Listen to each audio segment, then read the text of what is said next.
Okay, so I can see that we have 20 people here. One more minute. Hello, Rafi. Hello, Amit. Hello, thank you for joining. We prepared a very interesting meetup today regarding Kubernetes security with Zero Trust, how to protect your Kubernetes environment. Very hot topic with Armo, Alex, for Synergy. Also, we'll talk about FOSS awareness by the one and the only speaker Ronen. So we prepared a very interesting topic. I can see that we have 27 people and the numbers are rising. So hello, Alex. Oh, Rafi. Thank you for joining. Okay. Hello, Yoram. Thank you also for joining. Yossi, Zemer. Hello also. We have 38 people online, so I think we can start. So hello all, thank you for joining to our meetup regarding Kubernetes security with Zero Trust. As I said, we prepared a very interesting topic today regarding Kubernetes security. What is actually the problem with Kubernetes? And you know, we have here Amir, the VP R&D in Armo, that will talk about what is how to manage this kind of posture and security, and if it's secure by design, Kubernetes, I don't know, but I will let Amir and the expert, also Leonid from Armo, that will speak about it. Moreover, we prepared also a lecture today by speaker Ronen from FOSSaware regarding FOSS security and cyber attacks on open source, which is very relevant when using Dockers and containers, as you know. New vulnerabilities out there, and you need to protect yourself, your company, your business. Following that, we will have a very interesting topic by Alex Peleg from Synergy, the CEO of Synergy, regarding attack surface and how to reduce the attack surface and manage your red team. And then Leonid will present a demo, also how they can protect, how you can protect your Kubernetes and a use case. So guys, without further ado, I want to invite Amir, who is the VP R&D in Armo, to speak about the posture of VS runtime in Kubernetes. So Amir, the stage is all yours. Thank you. I just want to correct you on the VP product of Armo. You know, other than that, I'm in the cybersecurity area for the past 20 years. I've been working with companies like Checkpoint and Variant. And today's topic is about Kubernetes security, posture versus runtime. What should we do? Is it an and or an or question? And who is in charge on this environment? So since we're dealing with, can you enable me the click, please? Okay. Yeah, thank you. So since we are dealing with application security, and the topic of this meetup is application security, we need to remember how applications are developed. So we're all familiar with this cycle that starts with the requirement, the design, the software development, testing, deployment, and then maintaining, and then planning again, and gathering requirements, etc. And usually in these pipelines or waterfalls, usually it takes few months or even once a year to release an application. And usually the security persona comes and do the security assessment somewhere before the deployment. And that was pretty much the case until recent years. And the reason for that is because today there is a new methodology to deliver software. And software or applications are delivered from something which is called CI/CD, continuous integration, continuous delivery. And the basic idea is that everything is being automated. And the technology that we have today, technology like cloud and Kubernetes, enables us to do that. And while we want to release code or we want to release applications in a very rapid pace, we still want to secure them. And now let's see how it is done today. So I'm going to show a lot of statistics coming from CNCF and Red Hat reports. So I'm going to mention it when I'm going to show it. So here you can see why people are using Kubernetes. And you can see that one of the motivations to use Kubernetes is to shorten the development time. We can see that when people were asked how often they release code, you can see that most of them went from months and years to something which is very, very rapid, weekly, daily, multiple times a day. So we understand the velocity of shipping code has increased dramatically in these environments, cloud and Kubernetes.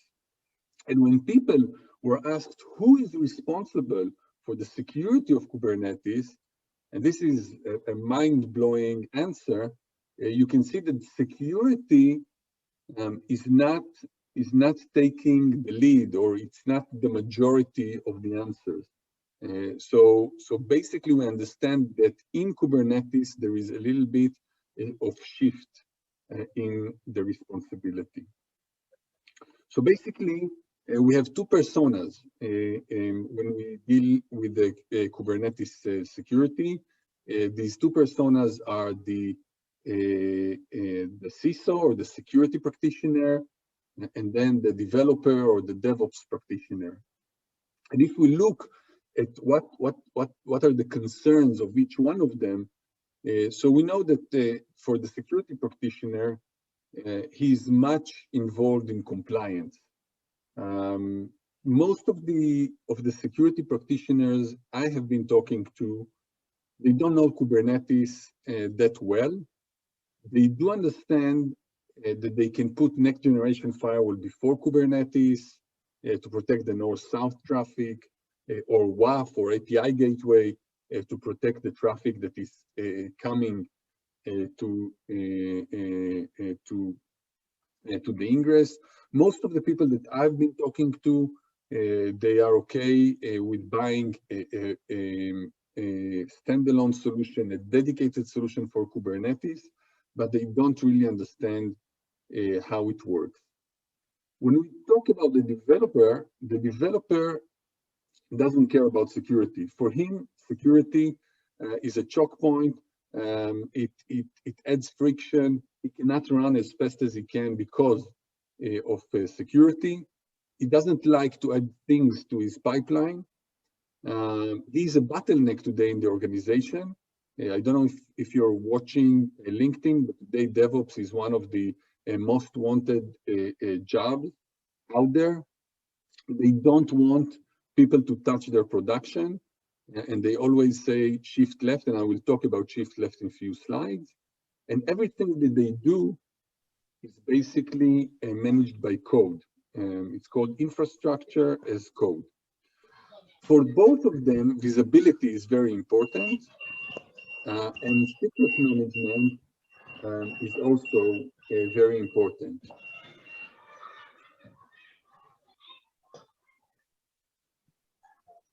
Okay. When we ask people, when people were asked what is the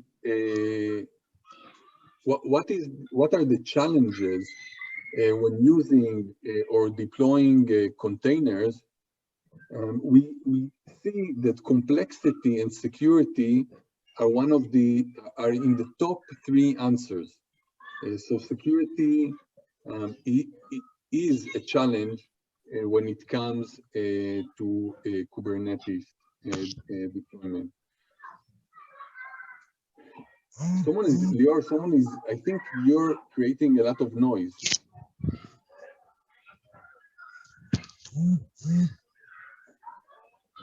Okay, sorry for that. When people were asked what are the issues that they had in the last 12 months, we can see that a lot of the issues come from misconfigurations. There were security incidents during runtime. We will please remember that when we will come to talk about runtime security. And also major vulnerabilities needed to be remediated. When people were asked about, okay, sorry. When people were asked about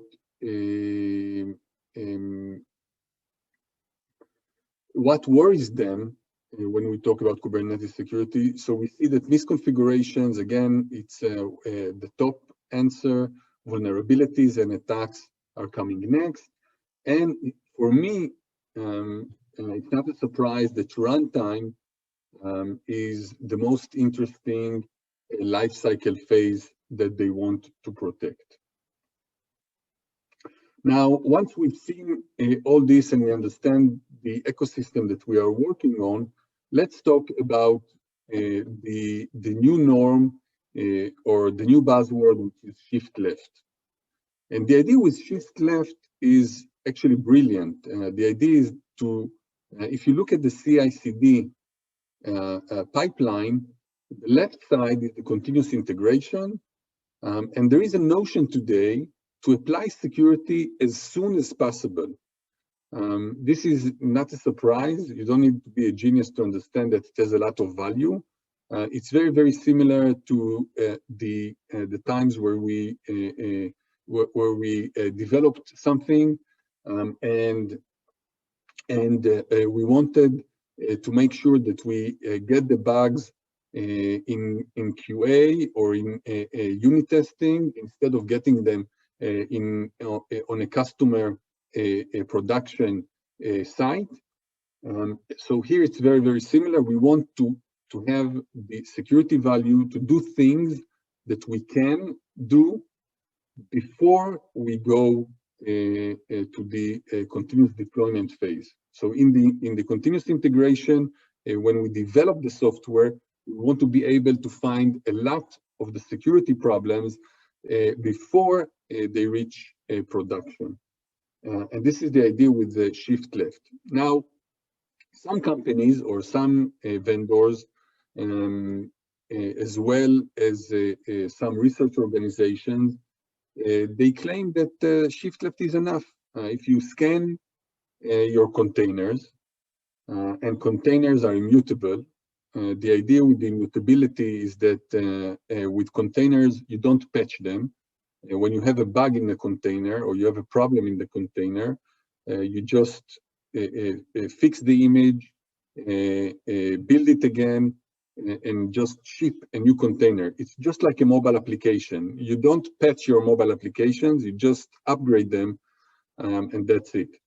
And also in Kubernetes, everything is declarative. So all the objects, all the definitions, all the desired state and configuration in Kubernetes is declarative. So it's the same thing here. No one should go to the production environment and change something. What you need to do is you need to fix it in your CI, in the development stage, and then ship it to production. So this is why people claim if you do a good hygiene on the development and you scan your containers for known vulnerabilities and you scan your code and you scan the configuration of Kubernetes, once you ship it, there shouldn't be any security issue. And when I created this presentation, I thought to myself, is that really the case? Is that enough? So in my opinion, the answer is no. Why? Because when you scan vulnerabilities and you deliver a new image every time, it's true that that basically you're lowering the attack surface. But if the attacker has a 0-day or is using a known vulnerability to insert a malware, and you didn't patch this specific vulnerability, the attacker knows how to use it, and he will exploit it again and again and again.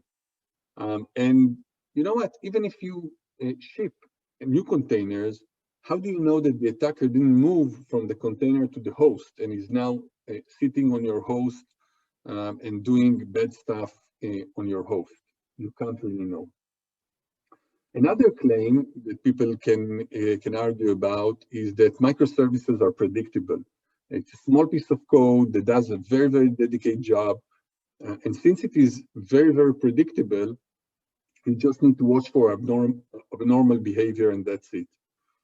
But the problem is that if you're working with containers and Kubernetes a lot, you understand that this is not really the case. There are different types of workloads that load things when they run, that you can't really watch their behavior and decide what is normal and what is abnormal, which leads to a lot of false positives. So, you know, again, in my opinion, shift left is a good thing, but basically it doesn't cover everything. When we look at Gartner and what Gartner are saying about a container and workload security, they talk about protecting the shifting left or protecting in the CI stage. And basically here you can see exactly what I said before. What they do is they scan for vulnerabilities, they scan the configuration, they try to find secrets and malwares on the artifact itself. But then in runtime, they do the runtime stuff, the application control, the behavioral monitoring, the host IPS, the anti-malware, etc. Things that are really, really dedicated and aimed for runtime security. And basically, they created this pyramid stating that there are the basic needs that basically starts with the shift left and all the scanning and hardening of the environments.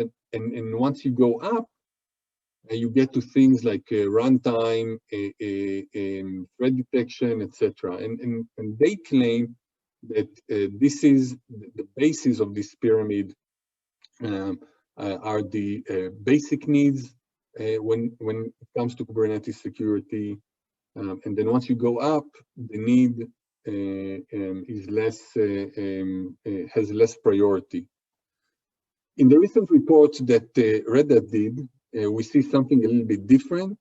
We see that when people were asked to rank the Kubernetes security capabilities, the importance of the Kubernetes security capabilities, you see that runtime threat detection got a high score, a very high score, more than image scanning. So I think that now there is a shift even in the understanding of people that while image scanning, which was the bread and butter of Kubernetes security up until recently, is starting to be a commodity, and people are looking for advanced runtime threat detection solutions.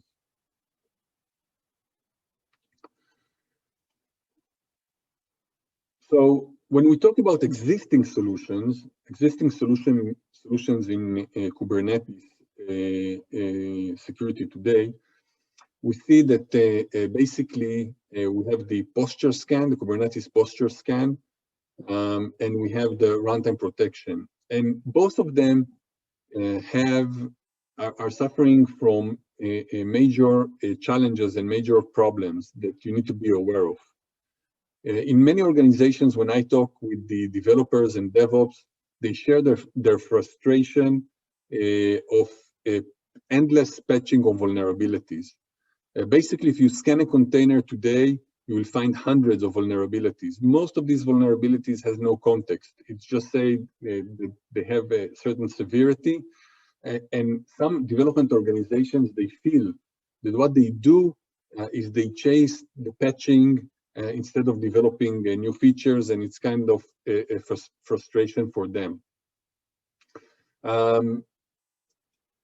There are a lot of misconfigurations in these environments. Kubernetes is a great product that gives you a lot of capabilities, but with a lot of capabilities comes a lot of configuration and complexity, and you can make mistakes that will cause a breach or breaches in some cases.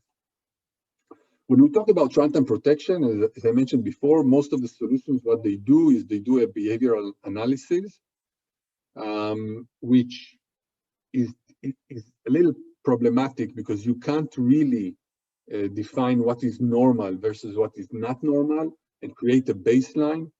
It creates a lot of false positives, and of course, it has a performance impact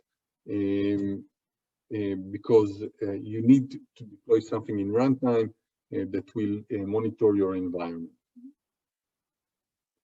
So just to see what we talked so far, we have a Kubernetes posture management that basically builds this fence in your application.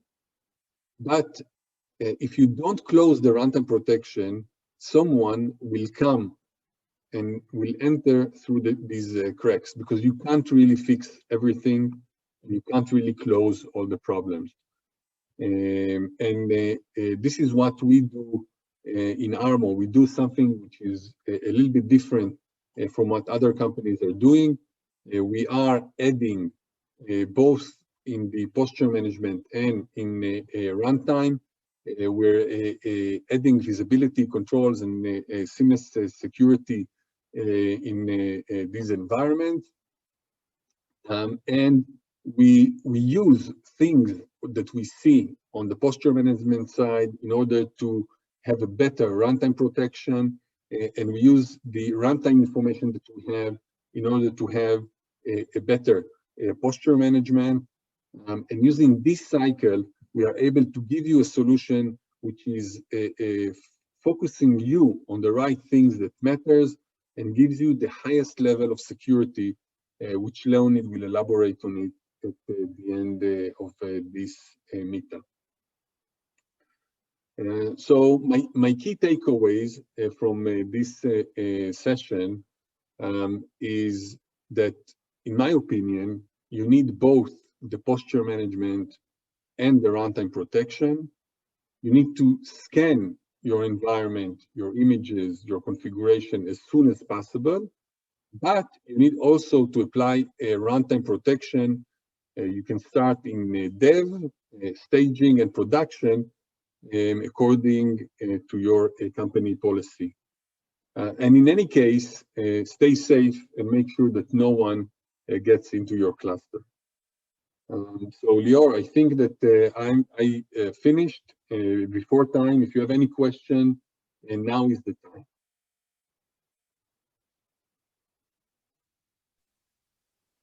Okay, so thanks, Amir. Guys, if you have any questions, write them down in the chat. Amir is here to answer all your questions. So let me check in the chat if we have anything. Okay, no, so there is a question. There is a question if our runtime is a RASP solution. No, it is not. We are not. RASP stands for runtime application self-protecting solution. We are not a RASP because for a RASP you need to install something in your application, and you need to link with it or compile with it. We are adding. Leonid will show a demo of what we do, but basically, in order to apply our zero trust, you need something in runtime, but it's not. It doesn't require you to do any work beforehand. Okay, so I can see Anonymous is asking what Kubernetes security includes. Okay, that's a good question. So basically, as I see it, in Kubernetes, you have the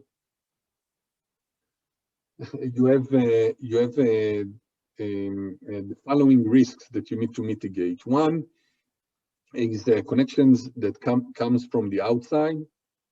Two is connections that are going east-west inside of the microservices. Kubernetes basically is flat. So basically you have multiple namespaces, multiple applications. Theoretically, they can talk with one another because it's flat. The second thing you need to protect is the host that is running all your containers. When a pod or a container comes up, it has a definition of what it requires from the underlying OS. And in some cases, you can be a root, which is not the best practice. And then the last thing is what you get from the Kubernetes API server. So basically, what are the capabilities that you can get from Kubernetes? Because basically, if you're an admin, you own the cluster, you can do whatever you want on the cluster, which of course can be problematic if someone breaks into your application. And of course, you need to protect the application itself because at the end of the day, it's code. It can be Apache, and then it suffers from various Apache vulnerabilities. And it's no difference from any other application that you need to protect. So when we say Kubernetes security, we mean that you need to make sure that your application is not running with known vulnerabilities, because that's the low-hanging fruit for attackers. You need to make sure that if an attacker gets into your environment, he can't do anything bad in the underlying OS, in the Kubernetes control plane, as well as the ability to move laterally. And so that's basically what Kubernetes security is all about. Okay, can I ask a question that is interesting me? From your experience, Amir, what are the most common vulnerabilities or misconfiguration are the most common in when running Docker and Kubernetes? What are the most common or most mistakes that people are doing from security perspective? So I think that I will talk only on two things. There are more than that, but I want to mention two, which in my opinion are very important. One, I saw it in a lot of organizations. People are taking a lot of container images from open source and use open source in order to create microservices. They do it by taking container images from many open source container registries.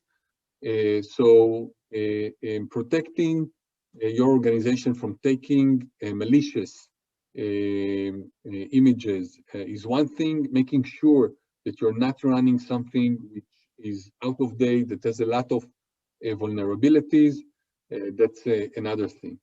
The second thing that we see that comes from organizations is that when you develop something and you test it, you go to the testing or integration phase. Normally, what you do is you configure your Kubernetes to be very, very,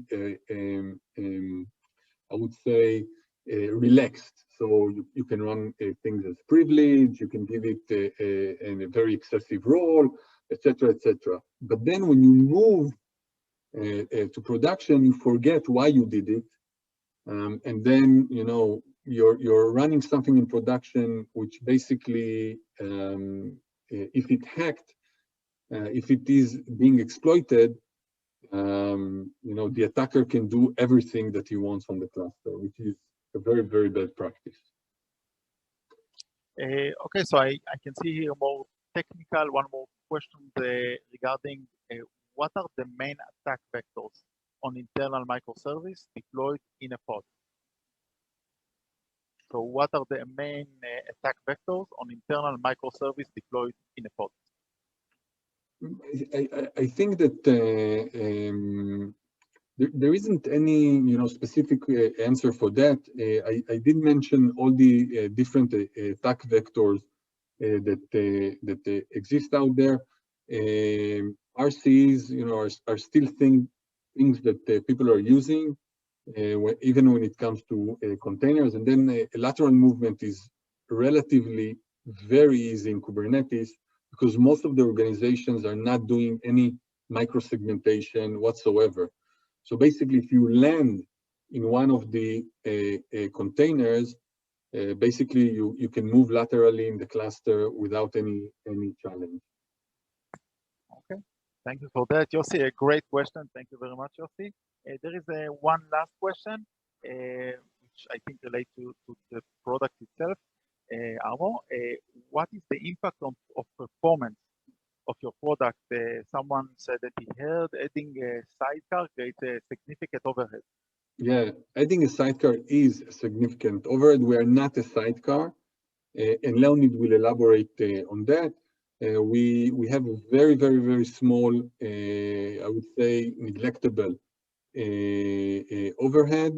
It really, really depends on the use case and the policy that you set when we apply the zero trust policy. But basically, it's less than 5% CPU, and it's a very, very low footprint on memory.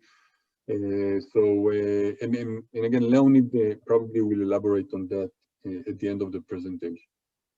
Okay, okay. So thank you very much, Amir. It was very insightful lecture. Thank you very much. Welcome. And if you want to ask me anything, amirk@armosec.io. Okay, thank you very much, Amir. So I do want to invite now Zvika Ronen. Zvika is a dear colleague of mine. I know him for several years. He's actually an expert in post security. I think one of the, I won't say the biggest in Israel, but one of the most biggest experts in post security. Really well known. He's also a lawyer, if I'm not mistaken. So Bachelor in law. okay. So we got this. Okay, thank you, Lior, for the great introduction. Let me try, see if it clicks. Can you see the slide switching, Lior? Can you hear me? Okay. And okay. So, hi everyone. My name is Zvika Ronen from Fossaware. Fossaware is a company for open source risk analysis, consultation, and management services. We are two partners. Prior to Fossaware, we led the technical and legal domains at Amdocs, as you mentioned, the open source program office. Amdocs is a company with tens of thousands of developers. I have 20 years of experience in the high-tech industry and 8 years specifically in open source risk technology aspects. I also hold a bachelor degree in law and expertise in open source software licensing. I was the tech due diligence of Amdocs in all of its merger and acquisition actions, and today I'm the CEO of Fossaware. So, few words about open source, about the term. FOSS, free open source software. We sometimes come across a concept that sounds different. Sometimes it's called free software and sometimes open source software. In fact, the reference is one. If we try to describe them in one sentence, these programs, which are usually co-written by many programmers from all over the world, it distributed under a license, which gives the user the freedom to make any use of the software, even bad use. Allow access to the software source code, gives you the freedom to change and distribute it. The term free software focuses on the user freedom, and the term open source focuses more on the practical results. Along with the benefits, there are also some risks in using open source software. Open source risk divided into 3 risk areas. Today, we will focus on the cyber risk. So we'll only list the other risks for the sake of good order. The legal risk carry outcomes from violation of open source license terms, and there are quite few lawsuits on the subject with some hundreds of millions, not only from the code owner, but also from law enforcement organizations like the Free Software Foundation, and even from competitors. This is a topic for a whole lecture, but in a different day. At the operational risk group, there are no lawsuit or cyber attack, but improper management of open source component can lead to harm to business continuity. You may find yourself in trouble with a ghost or disappearing component from one of the repository, or one that has no supporting community behind it. I will touch it a bit later. Okay. For many years, there was a lot of suspicion towards open source software. Open source is not a new idea. It exists since the early 80s. Companies were against the idea of using open source, and some were opinion leaders. For example, Steve Ballmer, formerly Microsoft CEO, he called Linux operating system open source. He called it cancer. It was mostly because of the GPL license. Today, the benefits are well understood. There is no need to write all the software from scratch because someone already written it and it's available to use. Turning an idea into actual software become a quick process thanks to the use of ready-made software. And there is no cost of the license. Although, as I mentioned, there are some conditions of the license that you must meet. So everyone today love open source. Even Steve Ballmer, open source. Time passed, and Microsoft is now one of the leaders of the open source movement with the acquisition of GitHub for $7.5 billion, and then the acquisition of NPM a year later. 2 weeks ago, we got another chapter from this love story when Microsoft released a new Linux-based operating system.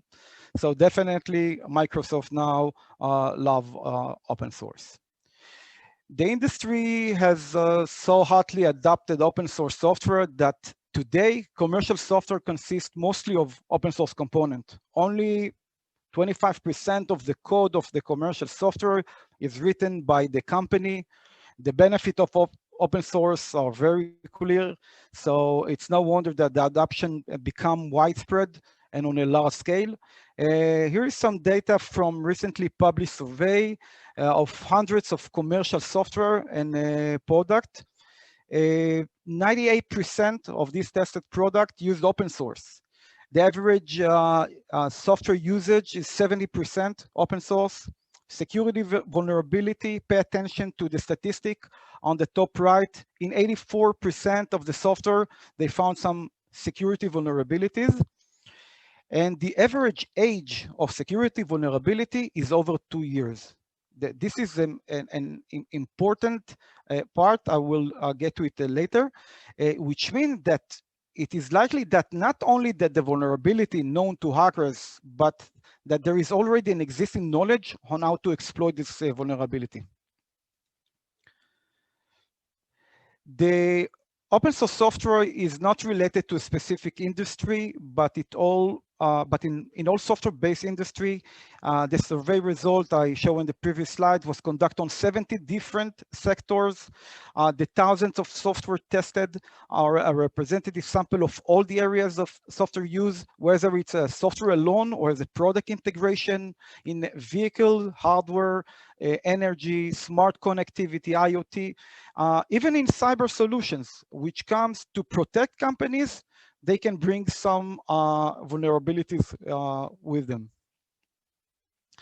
The average use of open source in commercial product doubled itself in the last 5 years. Only 5 years ago, it was around 30%.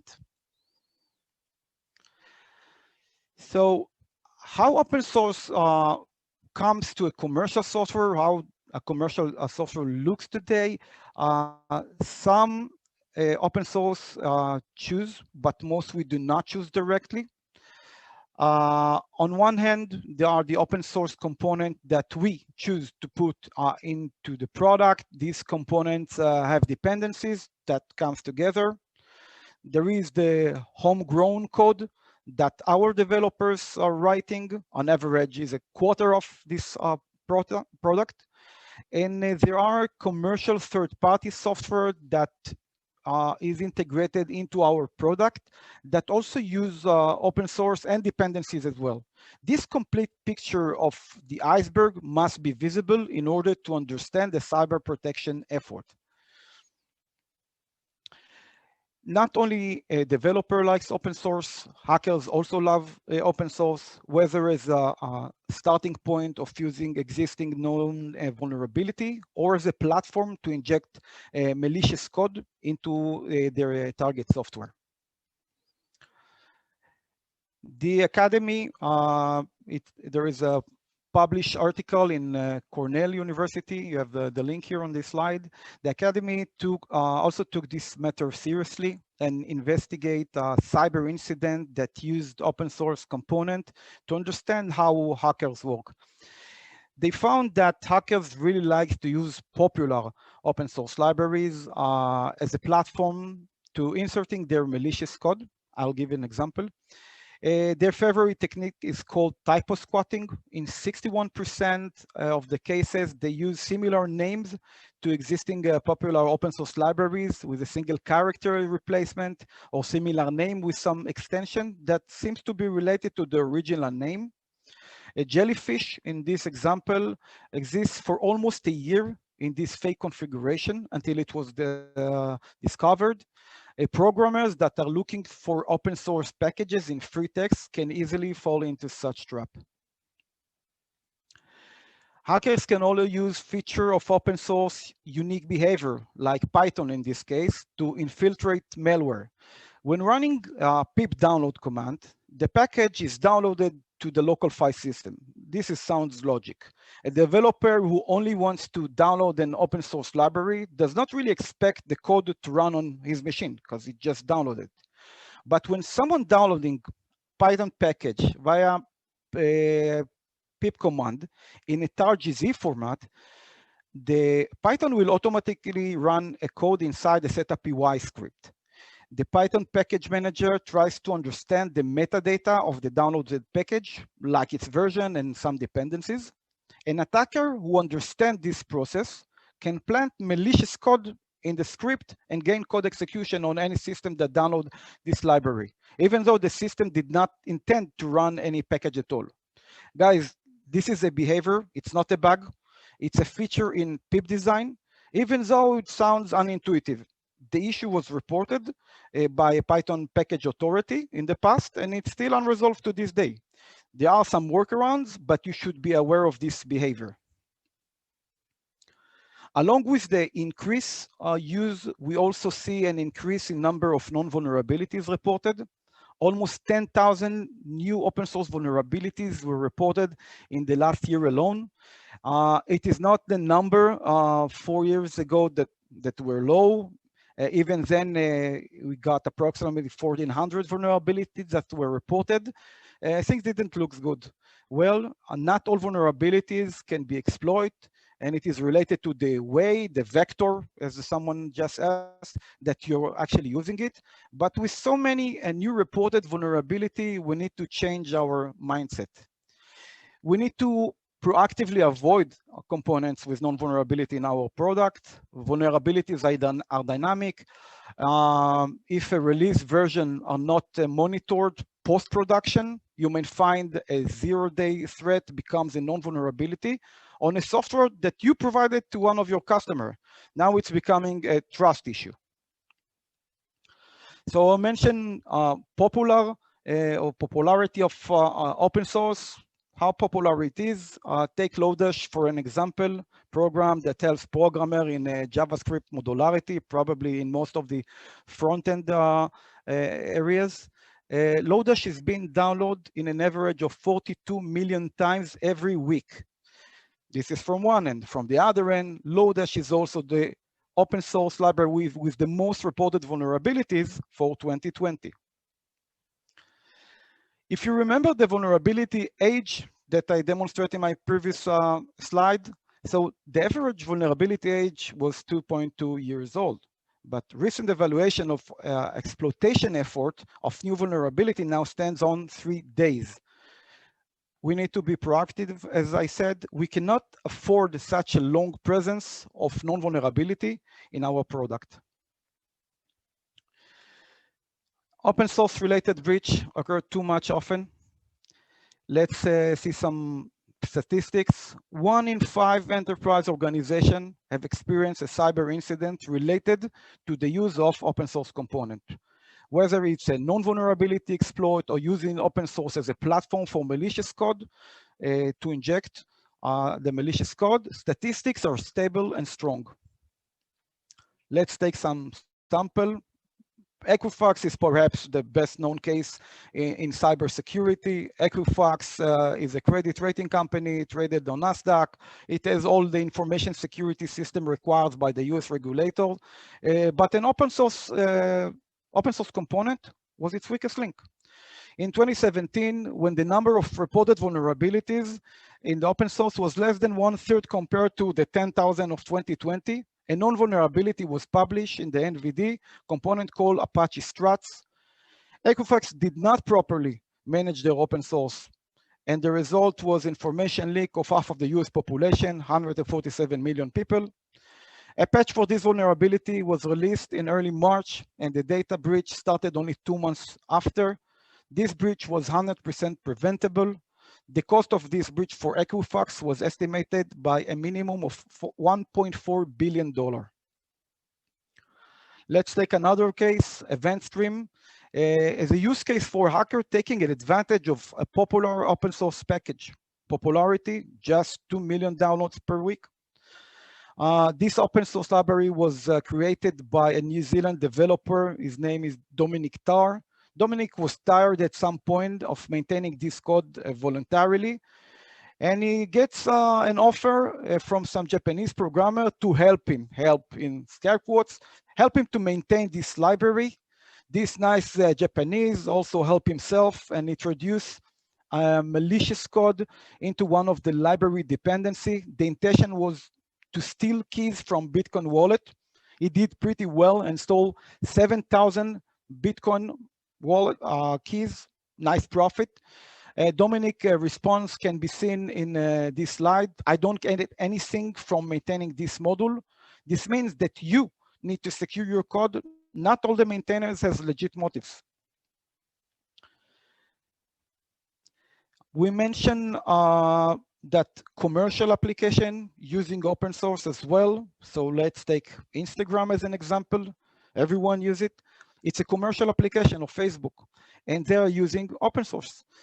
They, of course, have protection and a testing system, new vulnerability in one of their open source component. The name is most JPEG, 650,000 downloads per week, allowed hacker to access all the devices that use Instagram with the vulnerable version, access to microphone, to the camera, to the files. The vulnerability was discovered by Checkpoint and reported secretly. It was only after the patch that they released the CVE to the public. Now, just think about what about other applications, commercial or open source applications that are using MozJPEG, because this is a picture decoder, okay? And Facebook or Instagram, they're not the owner of this open source. It's a Mozilla project, it's a large project, a widespread project. This is a point to think of. So let's discuss about cyber supply chain example. CodeCove is a recent case from April this year. CodeCove makes software auditing tools that allow developers to see how thoroughly their own code being tested. This process can give the tool access to stored credential or for various internal software account. Hackers tampered CodeCove software development tools and got access to 9 US government agencies and hundreds of private companies. Kotkov has 19,000 customers, including big tech services provided like IBM and HP Enterprise. These giants are now investigating if any of their customers got affected. Kotkov published that hackers began tampering with their software in January, and it was detected only in April when a customer raised this concern, and not Kotkov discovered it. Kotkov instruction to their customer: we strongly recommend immediately re-roll all the credential, token, or key located in the environment variable in the CI/CD, like it's a one-click. Is it the end of the supply chain? I'm not sure. Kotkov is also used in open source project. Some of them are still probably using the malicious version. Let's take another supply chain attack example, but this time is a researcher and ethical hacker. Is named Alex Birsan. In a nutshell, Alex Birsan took advantage of a design flow in how open source system handle dependencies. He pushed malware into targeted system. It began with a package JSON that from NPM that PayPal used. Birsan noticed that the PayPal file contained a mix of public NPM and private dependencies. He assumed that the private package names are most likely hosted internally because he couldn't find it on the public NPM. And then he wondered what would happen if someone will upload malicious code to the public NPM under the same name of the private package. Would PayPal internal projects started to defaulting the new, now malicious package? So we uploaded duplicate packages to open source repository, not only to NPM, but also to PyPy, to RubyGems, to test this theory. It turned out that if a dependency package used by an application existed in a higher version in a public open source repository, the public package was automatically given priority. Then the name of this phenomena is dependency confusion. This bug allowed Alex Birsan to launch supply chain attack against multiple high-profile enterprises like PayPal, of course, Apple, Microsoft, Tesla, and more. Birsan uploaded these packages from his own account. This package is meant for a security research purpose and not for contain any useful code. For his effort, he earned $130,000 from bug bounties. Nice profit, great initiation, but serious concern. So what happens when someone makes easy money? Here come the copycats.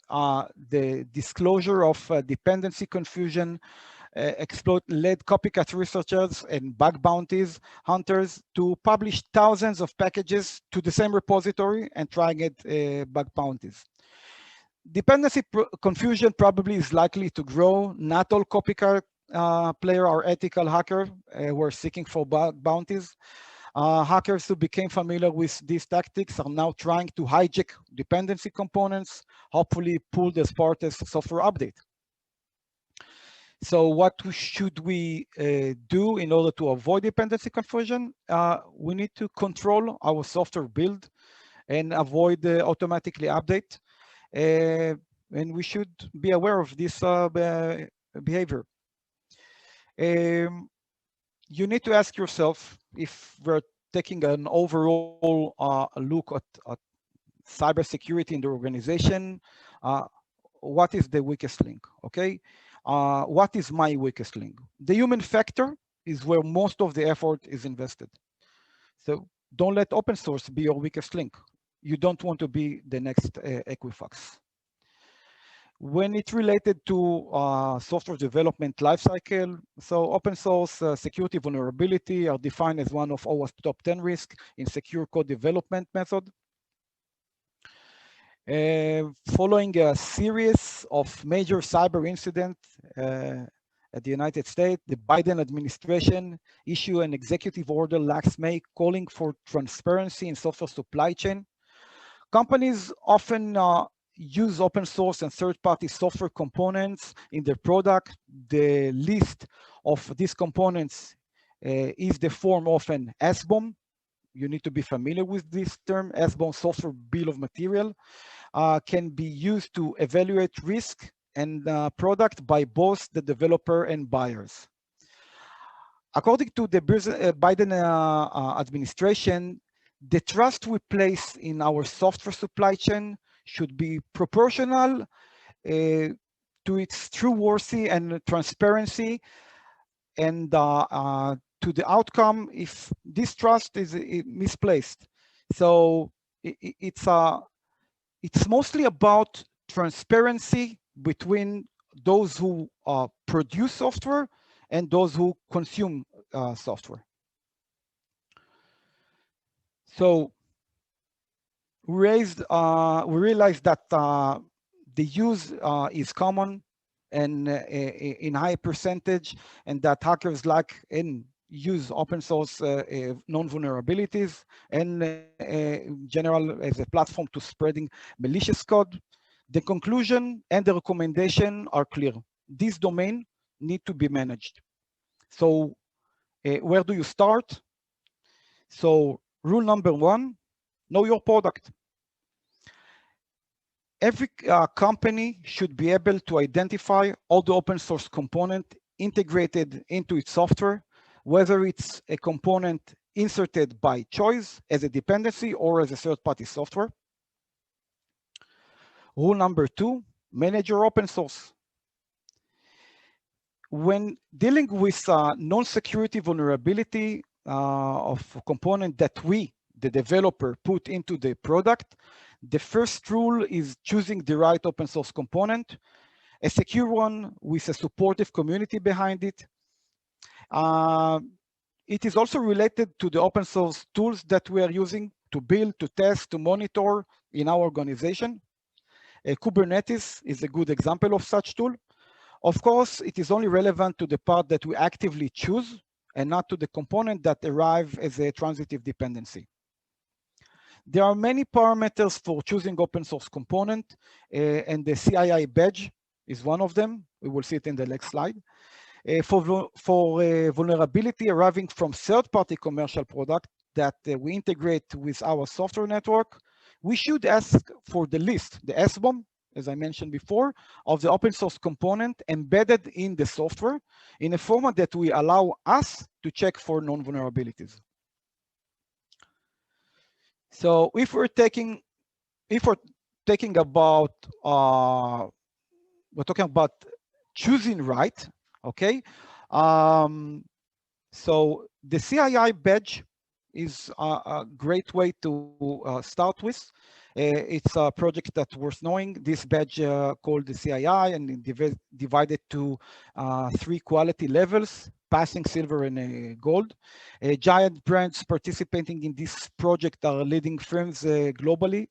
The project is under the OpenSSF, Open Software Security Foundation, which is part of the Linux Foundation.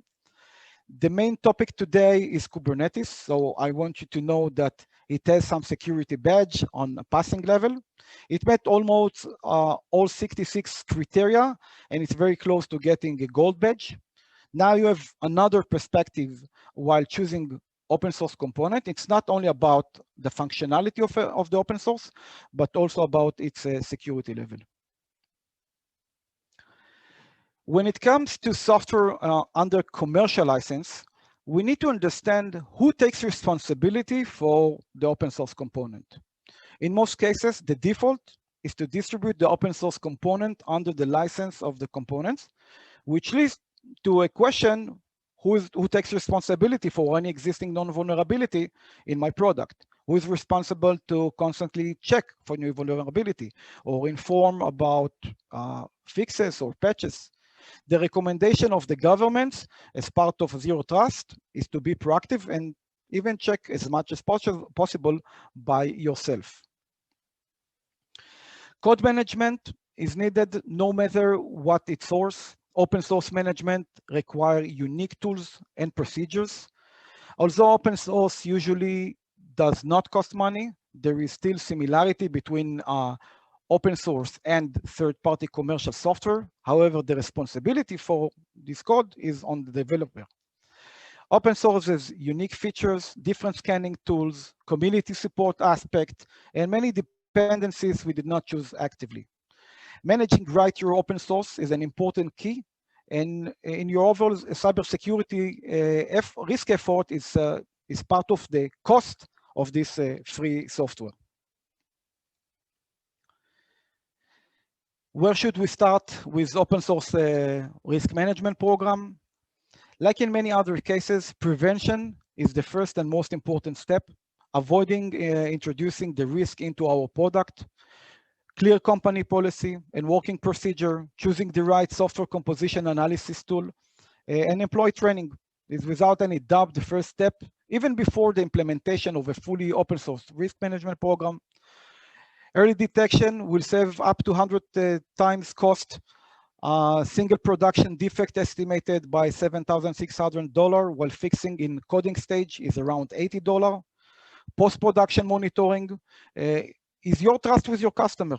You don't want your customer checking results as part of their zero trust concept to ask you why we found some 2-year-old vulnerability in a product that you gave us. And rule number 3, do not invent the wheel.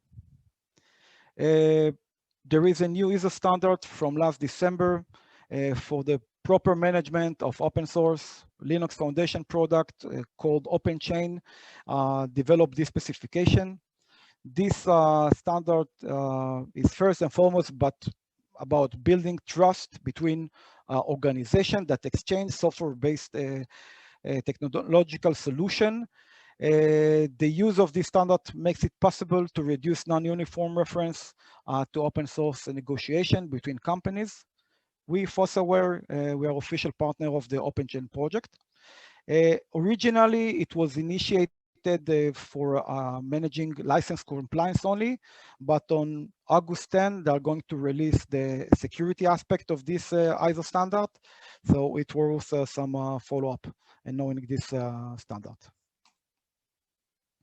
Questions? Okay, so Zvika, I can see that people wrote some questions, several questions in the meeting chat. So the first one is from Yarin. Do I have to disclose to my customers all the open source components I use? So formally, the answer is no. Currently, there is no regulation or a legal requirement to disclose the SBOM, but you do have to provide the customer with a compliance artifact, which is mainly the license and copyright notice that you're using in your open source. But you do not have to provide a software bill of material, not yet, at least. Okay, the second is from Lior Alapi. How do you statistically analyze the code? Like also you said, don't auto-update, but then again, you need to know if an update is legitimate or not. And how do you close the gap? Okay, so when you're going to implement some update, you better test it aside in some sandbox, evaluate the license, evaluate for non-vulnerability. If you have some software that check for malicious code, whether in the code of the open source or as a binary execution, and only when you feel safe to merge it into your main branch, only then make this update. What was the second question? Okay, so it's actually divided into several. So one should be like, how do you statistically analyze the code? I assume from open source perspective. You mean by static code analysis? Maybe for scanning. So I know there are for scanning. Okay, so the tools that we use in order to analyze open source risk called software composition analysis. it's different from static code analysis tool that check the code and the security flows that we are writing. There are many kind of software composition analysis. Some are snippet based that actually reads the file and compare it versus some external knowledge base. These tools are mainly being used for M&A audits. Quite familiar with these tools, but practically it's not recommended for companies that work in CI/CD method. The automated tools of software composition analysis, they are divided to some open source tools and commercial tools. Those open source tools, some of them are doing some quite good work and give some good results, but it requires some knowledge and maintenance, and you mostly invest on training on how to operate that. From the other end, the commercial software of software composition analysis are providing some good results, some great dashboards. You can define some policy according to your policy of your organization, and it's related to your risk appetite, it's related to your product. Means you cannot set the same policy for SaaS product and for embedded product and for on-premise product. They have some different aspects from a license perspective, although in security you need to handle it no matter how you're using it. But to sum this answer up, static code analysis is different from software composition analysis, as I present in my differences of static code analysis, homegrown code, open source, and commercial software. Okay.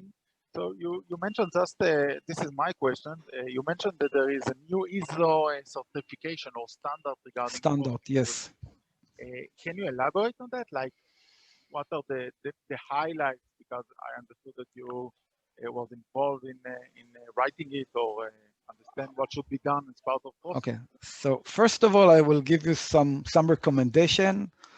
I do not recommend to run and apply for this ISO standard unless someone asks you to, because it means that there's a lot of work and effort to invest in that. But I do encourage you to read about the open chain specification and build your open source risk management step by step up to a level that you can announce on self-conformance. And once you can announce yourself as self-conformance with this specification, it means that when needed, you can apply for ISO standard. And now, in high level, this ISO standard guide you through all the necessary steps of managing your open source right in the organization. Although it was written for license compliant, it shared around 80% of the procedure with managing security in open source. And as I mentioned, on August 10, they are going to release some documents, some extension to this specification that is focusing on security in open source. They will not update the ISO standard, but it's an extension to the specification. Okay. Thank you very much, Zvika.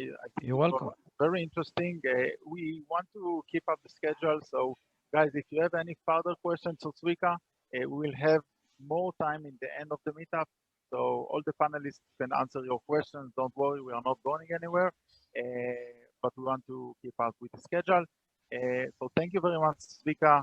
Thank you very much. You have a wide knowledge and hope you enrich us all with the FOSS and how to handle FOSS security. Thank you. My pleasure. Thank you very much. Okay, so I do want to invite Alex Pelek now. Alex is the CEO of Synergy now. I know that he's established several companies. I know him from different places. He's very known persona in our security cyber world. Also met him on person after 2 years, I think, that we were in the COVID. So we saw each other in the Cyber Week that was in Israel. Yes, exactly. And Lior, thanks for having me here. It's a pleasure, and it was great hearing the presentations that we had about Kubernetes. And Zvika, thank you so much for speaking about the open source security vulnerabilities, because first of all, it resonates with what I'm going to talk about. Open source security is something that comes from the outside into the company, and most likely will be included as part of your subsidiaries. So this is a great start for my presentation, and I'm going to speak today about automated red teaming for managing attack surface. So the people that don't know me, my name is Alex Peleg. I'm the CEO at Synergy. I'm an ethical hacker. This is how I introduce myself, with experience in most of the security domains, mostly in cloud security, application security, and I've been an application security and cloud security architect at several companies. And my current company, and I hope that I have the control. So my current company, my current venture is Synergy. And what Synergy does is using artificial intelligence and community in order to identify all the attack surface and help small and medium enterprises, basically save them from all their external attack surface, which includes their own companies and their subsidiaries. And we do this by continuously discovering, validating, and prioritizing all the threats, and of course, providing validation that the risks are real. Zvika mentioned it very widely regarding the Apache Struts vulnerability. So it took 4 months to from discovery, or from the first exploitation discovery until the remediation of the problem. We want to reduce this by conducting something that is called offensive engineering. We want to attack all the time, understand we have a vulnerability, we have a new exploit, and reduce the time until this is remediated by providing the solutions directly to the team via automation. So the agenda for today is to review the Kaseya breach story, to do some attack surface 101. Let's understand together why artificial intelligence is the solution for the attack surface, and let's understand the good, the bad, and the ugly in red teaming and continuous red teaming, or automating the red team procedure. And I would like to share with you some open topics that are not fully solved in our domain. Open source security is one of them. So I'm sure that most of you have heard about Kaseya. So what Kaseya is and what the company is doing. Kaseya is a software company, and it develops software for MSPs to control their IT devices, etc. Now, Kaseya had a server which was exposed to the world, and this server had a first vulnerability. Okay, the first vulnerability was Authentication Bypass. Now, this vulnerability was disclosed to Kaseya. There was a security researcher that identified the vulnerability and told Kaseya, hey guys, we have identified the security vulnerability, and we were able to bypass authentication just by writing admin without password, and we were into the server. Then we were able to bypass the CSRF protection, or the CSRF token, and do an unrestricted file upload. The cause of this unrestricted file upload was the ability to upload ransom to the ransomware, sorry, to the servers, the other servers and the hosts, which were controlled by this server. As I mentioned, it's something that allows control on other computers. And basically, execution of this ransomware caused a major chain reaction, which affected 40 clients and 1,000 endpoints. And of course, Kasai got a ransom note of $70 million. Now, this is super devastating. Most likely they wouldn't pay the $70 million, but the people that know insurance knows that after reducing the amount to $35 million, the insurance will pay only 60% of this amount. It keeps a bill of $15 million still for Kasai to pay, and it's direct costs without talking about the reputation damage and other lawsuits that will come. So after this horror incident that I've just told you, I want you to understand what is attack surface. And as a hacker and as an attacker, I know that I am privileged.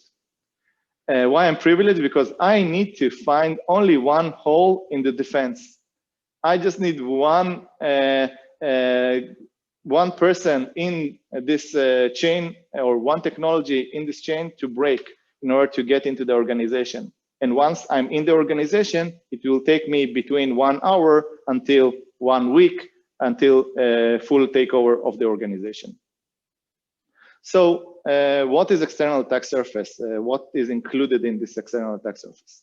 First of all, web and mobile, our on-prem infrastructure, our cloud, and everyone are moving to the cloud, our employees, our third parties and fourth parties, and our subsidiaries, the companies that we bought and we have acquired.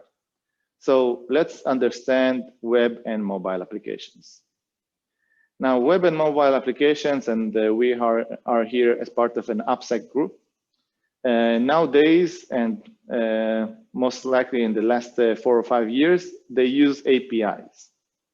APIs are a huge attack surface, and they are constantly modifying and changing. Now, there are no tools, and the people that want to build the next startups here and listen, there are no good tools that will discover automatically new APIs. Unless you're integrated to the system, there is no tool that will say, this is a new API, this is a new feature, and this is how you call it.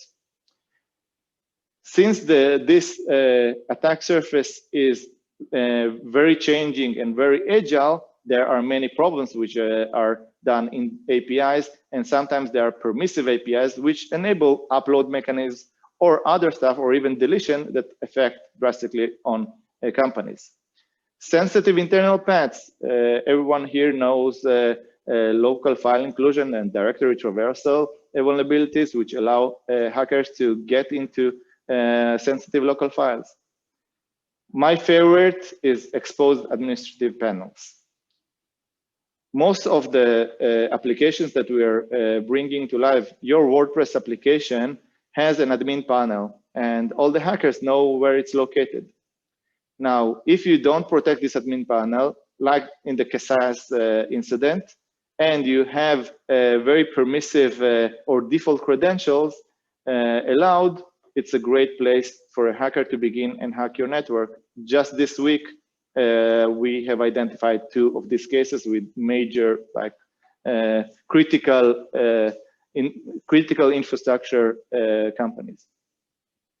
Functions, the functions and the parameters which are also part of these functions are the attack surface. How do we discover as hackers these function parameters? We run tools. Everyone here are using Burp Suite. So in Burp Suite, there is a functionality or a plugin of attack surface discovery. Browsers are attack surface. Not long ago, security researchers from a company, I don't really remember the name, they found the possibility to change the language and attack the browser, creating a unified cross-site scripting attack on all the domains that you browse. OS, the operation system that you're using, is a massive attack surface, and all the remote code executions that you hear about are part of this attack surface. So how can I get from the outside to your OS? This is a great story. There is every program that I can access, which has a Windows Server running on the background. It's something that is an attack surface for me. And one thing that many people forget, logs. Many of our applications have login mechanisms. And there is nothing better for an attacker. Go directly to your logs, which are exposed to the via your web, and get all the tokens and all the sessions of your authenticated users. And it's part of your attack surface. And this is something that you constantly expose. From infrastructure perspective, so exposed subdomains or subdomain hijacking is something that we all know, and we saw these attacks happening every day or every several days. Exposed servers and services. This is something that happens every day. Exposed VPN connection. This is something that no one talks about, and all the VPN services that you expose from your company, your Checkpoint, your Palo connections, if I have the credentials, I can just authenticate. The hosts, which are directly exposed to the world without nothing, and all the IoT devices. Of course, the mobile phones that your employees take at home. One of the new attack surfaces, which is very scary for us as security people, are the cloud. Now, so much data is leaked to the cloud, and this is a Checkpoint picture that shows the attack surface or the plane of the attack surface, which can be exposed. So we have the network, we have the identity, and we have the control plane of the cloud. From identity, we know that there are many keys, and resonating to Zvika's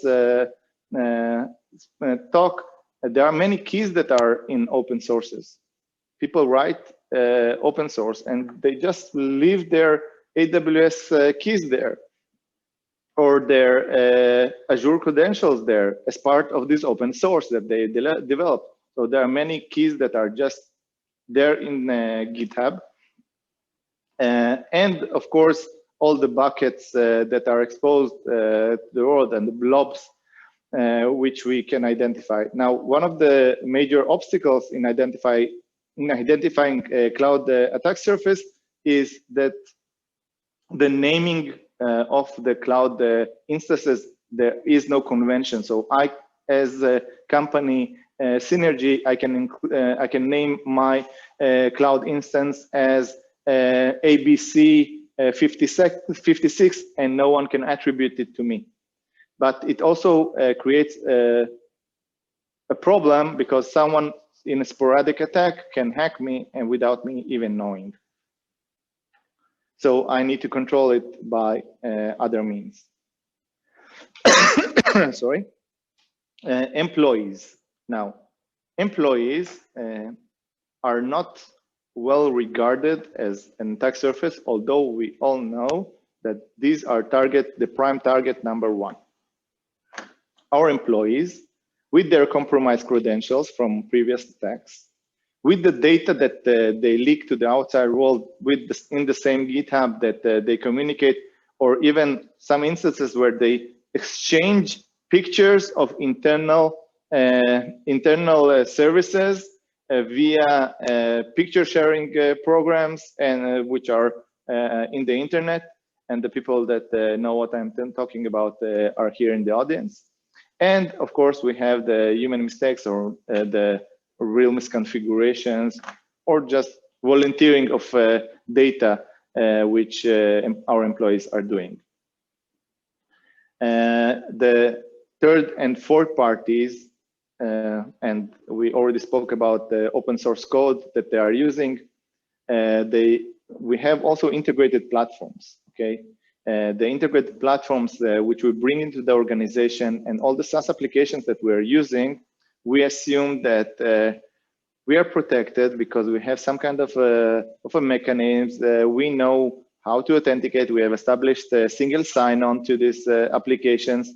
Everything is good, but at the end of the day, this is an attack surface, and we don't know which of these SaaS companies is already compromised, and all our details or all our clients' details are already there. So this is so super important to protect. Now, fourth parties is another story, and we always assume that the breach will come from our immediate supply chain, but sometimes, and SolarWinds incident and other incidents just brought it to light, sometimes you are getting the third or the fourth or the fifth chain in a very long chain of hacked organizations, and this is how attackers work. I already have privileged access and persistence in one organization, so why not keep going to other organizations that are using the same organization? In Hebrew, there was a good commercial, החבר של החברה של החבר של החברה. So the friend of the friend, at the end of the day, you're the one which gets the problem. And subsidiaries, again, this is something that the companies that we buy, okay? M&As, etc., super important. So, okay, now let's solve it.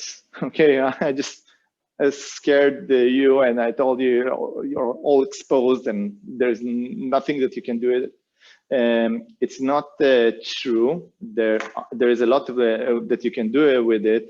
The problem is that you don't have the scale. Okay, so when I'm speaking about scale, I just provided you several vectors or several ways that the hacker can get into their organization. Now you can buy all the tools, so you can buy dynamic scanners, and you can buy tools that will protect you from open source security and validate that you are good with your runtime and everything that you bring is verified. But these tools over time will generate hundreds of vulnerabilities. So you don't really have the scale to deal with all the vulnerabilities which are generated, because you don't know. Now you are overwhelmed. I have cloud vulnerabilities, and there are great tools that provide me these vulnerabilities. There are application security vulnerabilities, and we have a great DAST solution that gives us the vulnerability. So how do I deal with this overload? And there is something that's called alert fatigue, okay? How do I deal with it? And we understand that there is no one person that can deal with it. What we need is to have context. And AI, or artificial intelligence, with the assistance of neural networks or CNN, can help us by, over time, understanding what we see, understanding the context of the vulnerabilities that we got. Like, I will not name the tool, but a tool that you're running every week to check your open source securities generates 200 vulnerabilities. Some of them are critical in some of the packages that Zvika named, like Log4j, etc., and many other NPM packages. And how do I know what I fixed? I cannot update everything. Sorry, it's not in a production environment. You cannot update. So this is why we need the context, and how AI can solve this problem is by providing the additional data. Okay, this package is used in the following dependencies, or this server is exposed, and you are a retailer, you're an e-commerce company, and if you have exposure of a credential of one employee, it's not as important maybe if your website has cross-site scripting and it allows an attacker to deface your website. So understanding the context is one of the one thing. So why AI again? Because of human stupidity. Now, whoever was last week in the Cyber Week saw the great T-shirt from Palo Alto Networks, and there is no solution for human stupidity. And trusting people, and sorry for all the people that know that they are like this, but most likely you don't know. So there is no solution for that, and we cannot trust people for not doing mistakes. This is why we need something else that will supervise us. Will AI take over the humanity? Maybe in our lifetime, maybe not. But for now, we need to start trusting it. But there are many reasons why also not to trust AI, because there are also many errors that are done by using AI tools which are using AI over time.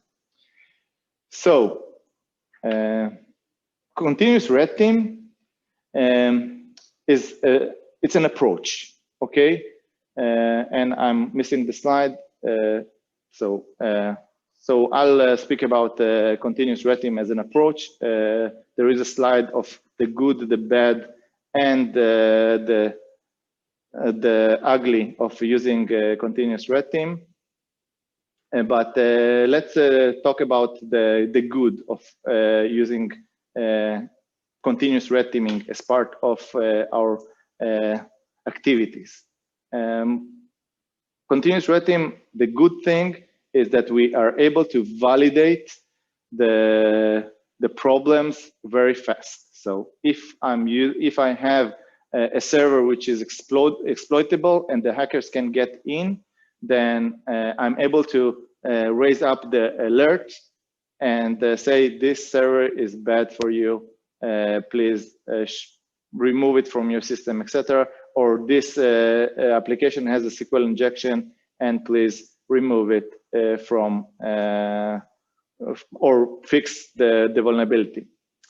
What is the bad with continuous red team? The bad with continuous red team is that as any automated activity that is done against your system, it may cause problems, okay? There is a need for a human intervention in the process, which will not cause a destruction of your environment. Now, as a CISO, and I've never been a CISO, thank God, but as a CISO, I would be very scared of an automated tool that starts hacking my external facing environments. Why? Because I don't know if the environment that it tries to hack automatically is something that will fail and break. And maybe it will create a chain reaction. Now, the ugly part of continuous red teaming, and I had a really good slide for that, so with the reference from the movie, but the ugly part is if you want to shoot, don't talk, okay? So you need to be able to validate that you have a problem. And currently, because of the alert fatigue, you are in a place that you cannot avoid it, okay? You're in a place that if you don't have a tool that will validate that you have vulnerabilities, you are just falling behind your attackers. And this is something that we don't want to be in a place of. And there is the additional research. Now, as I mentioned, there is no perfect solution because the solving the external attack surface, meaning that I need to solve all the open source vulnerabilities in the world, meaning that I need to solve very fast all the web vulnerabilities in the world. I need to be able to fix or patch servers in an instance, and I need to reduce my external attack surface and posture and something. Sometimes I cannot do that because of the agile and dynamic way that we are working.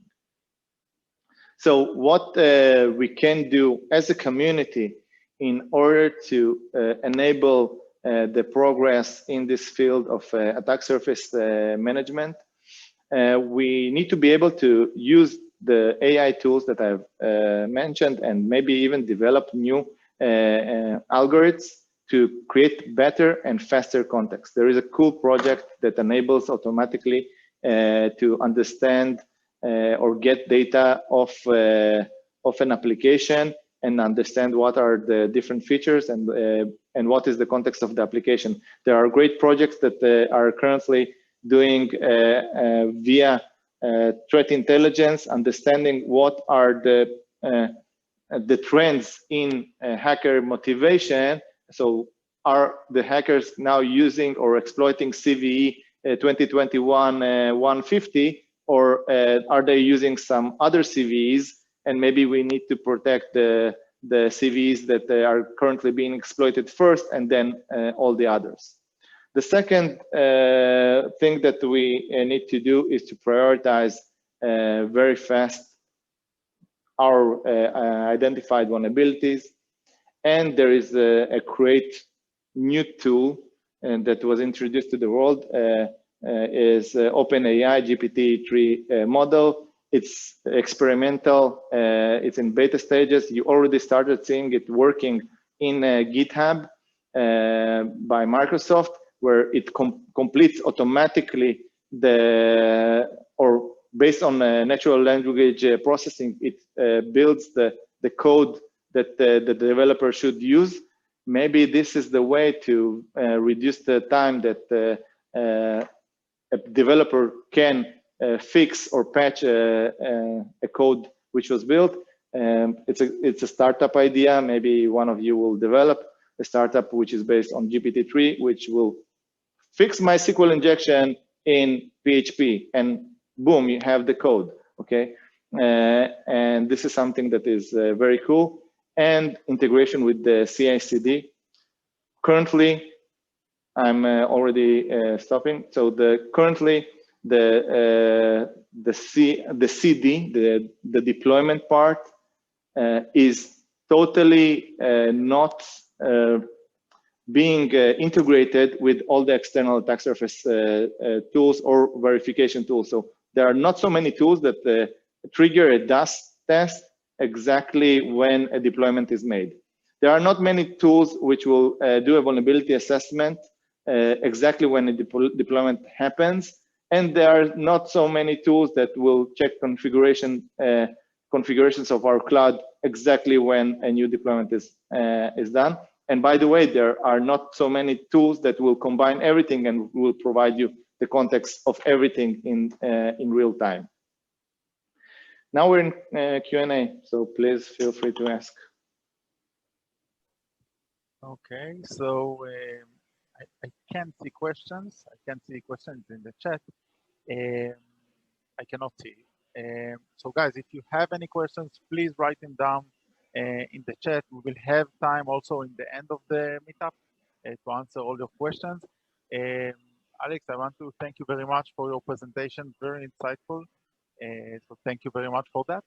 And I do want to invite Leonid, who is the CTO and the founder of Armo. He has a vast knowledge in technology, of course. He founded Armo, and will answer also your question from the previous presentation of Amir. So Leonid, the stage is all yours. Hi, everybody. It's a real privilege to speak about after such an experienced group of people. And even though I'm probably a couple of minutes short, I surely hope that you're scared enough by now and you know that you need to protect yourself. So I'm going to have to tell you how Armo will help you with this.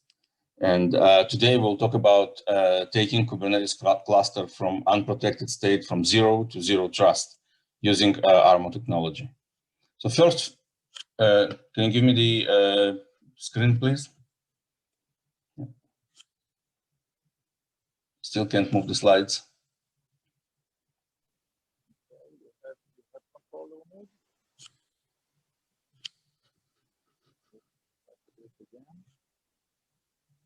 You have control now, Leonid? Let me try.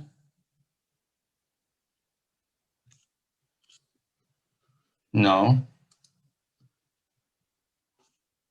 Okay.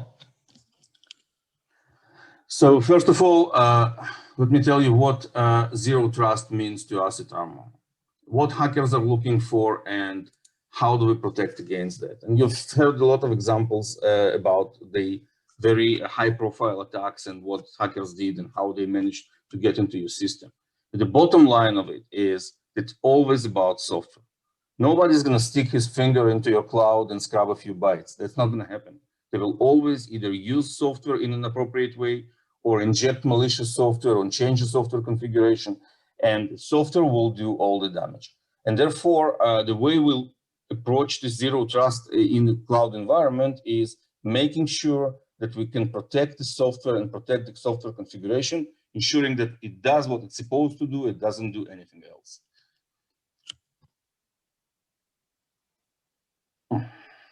Still doesn't move. Okay. So how do we know who is calling our APIs and who is reading our data? Because this is essentially what happens in the cloud. Nobody does anything else. The software is running in unattended environment. It runs, it communicates, it reads and writes the data. Nothing else happens. So there are three keywords in this statement. One is who. How do we identify the software? How do we know that software that's calling our interface is the one that it's supposed to call it? How do we know that software is reading our file is the one that's supposed to read that file, whether it's authorized and also whether it's healthy or not? And this is how we address this in Armo product. We've built a technology that allows us to generate something that we call the software DNA, which I'll elaborate in a second, which can uniquely identify every piece of software running in the cloud environment. Once we have the software DNA, we can know who we are talking to, who is calling us, and who is going to read our data. And therefore, we can decide whether we want to answer the call or whether we want to decrypt in the sense of files, decrypt appropriate information that the application is asking for. Software DNA is really a unique technology that we have developed that includes multiple elements in it. Basically, cryptographically digests executables, shared objects, Pythons or any scripts, configuration files, environment variables, command line parameters, and all other parameters that can basically influence the behavior of the application. As I said, the application is designed to do something and it should not do anything else. So all of that is done without any changes to your existing containers, any changes to your existing architecture, and basically can be applied to any type of the software, whether you bring piece from the open source or you develop it yourself or you get it from the third party. It's all aligned and it gives you a unified way of controlling your system and controlling the software running in it. ArmoGuard is a shared library which is automatically attached to every workload that goes up in your Kubernetes environment, and it's done using Kubernetes integration that we have implemented, and I'll show you that in a minute. So what happened is when we want to allow one application to talk to another, or pod A to talk to pod B, the intention is to say that legitimate application running in pod A can communicate with the server running in a pod B. But the reality is different. In reality, any software that managed to inject itself into the container, whether it's done by replacing container at the repository, as somebody described before, whether it's done by using vulnerability exploitation, remote command execution, or anything else, arbitrary code execution, it would allow the malicious code running in the same container to inherit all of the rights that were legitimately given to the application itself. Okay, and those rights are declare themselves in two different ways. The one way is the API over the network, which allows them to make any calls basically, and the other one is access to files or data or secrets. As you know, Kubernetes secrets are stored as files, so file and secret is basically the same thing. So what Armo would do, what Armo Zero Trust would do, is basically prevent those malicious activities and identify potentially malicious code that is running in the application, because any attempt to change that code, any attempt to alter or complement it with something else will break the DNA and will immediately identify this. And I'll show you a short demo how it all works. So Leor, can you please give me this screen sharing capability? Yes, of course.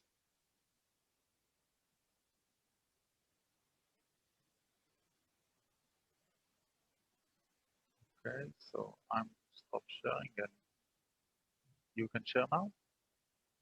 Yes, give me a second.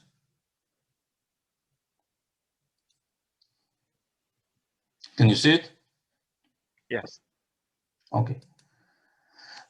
I'll show you how Armo works on the example of online boutique application, which is an application developed by Google to demonstrate the advantages of microservice architecture and capabilities of Kubernetes. This application is publicly available on the GitHub. Everybody can look at it. And there are several reasons why we picked these particular applications to actually demonstrate Armo capabilities on. One of them is it's not ours, so it basically gives us much better credibility. The other is this application is really a microservice concept, and it includes services developed in many different languages, many different technologies. You can see here applications developed in Go, C, C#, Node.js, Python, Java, etc.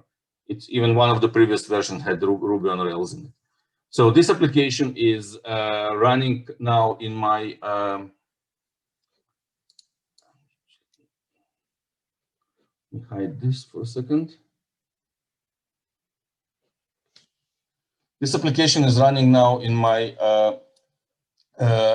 GCP account, and you can see this is the front end that basically how we can interact with the application. This is my GCP account, and you're going to see a lot of command lines in the next couple of minutes. But on the other hand, what I'm showing you is not just a demo, or it's basically the real case where how the application is going to be protected by Armo solution. So first thing we do is we need to register the application in our system, and that is done by registering a cluster. So let's call it ZT demo.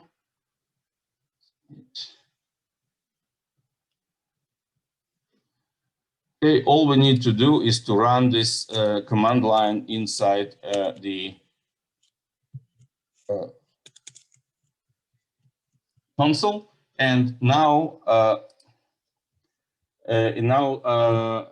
Armo is being installed in the cluster. And in a second, we will see what is being displayed by Armo console immediately after the installation. Again, we've started from this picture. Okay, this is how Google pictures it. Okay, and now let's see how Armo sees this this deployment. Okay, it's going to take a few more seconds. It's always tricky with the screen sharing, but here it comes. Okay, the microservices in the cluster that we called ZT demo is now appearing on our screen. And what we basically see here is the list of services that we have that were part of this application of online boutique application that are running in Kubernetes cluster. This picture is drawn because we have queried the Kubernetes API, and this is what we have received back. At this point, there is no protection. There's only information about this application. Now, next thing we'll do is go and add one more service, which I will use to show you how the Zero-Trust capabilities work. So it's going to be very fast. Okay. This service will appear in a second on this screen as well. And this is how we know that we have everything. Okay, it's here. And this is how we know that everything is installed in the cluster. We can still use the application, but there is no protection in it. The first step we need to do is to make what we call a discovery step. It's basically attaching Armo to the namespace and starting to map everything that happens inside this namespace. What happened at this point is Armo components that were installed in the cluster communicate with Kubernetes and attach Armo Guard to every workload that is running in that cluster. That caused Kubernetes to restart the workloads, and the Armo Guard appears inside them and starting to communicate back the information so that we can start mapping and understanding what happens in those workloads. There's no, workloads themselves don't know anything that happens inside them. And all the information that's being reported is basically stored in our backend system and is being analyzed so that we can create what we call identity profiles of that. And you can see we already start seeing some information. We start seeing reports of actual communication channels that happens between the workloads. Okay, and give us a few more seconds and we'll start seeing more information in there. Basically, every workload will become blue, which means in our visualization tool, means that we are attached to these workloads. This really happens in the real time. This is exactly how long it takes to apply Armo to your system. So we'll stay with this for a few more seconds.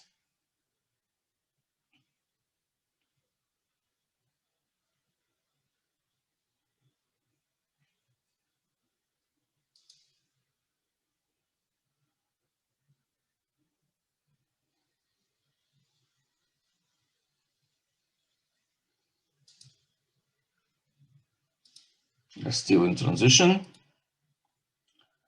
Okay, more of them become attached. In a second, they all will be attached. So let's give it a few more seconds. Now, the attachment means that we can now go to inside of this workloads and see what happens inside. What we're actually mapping in them.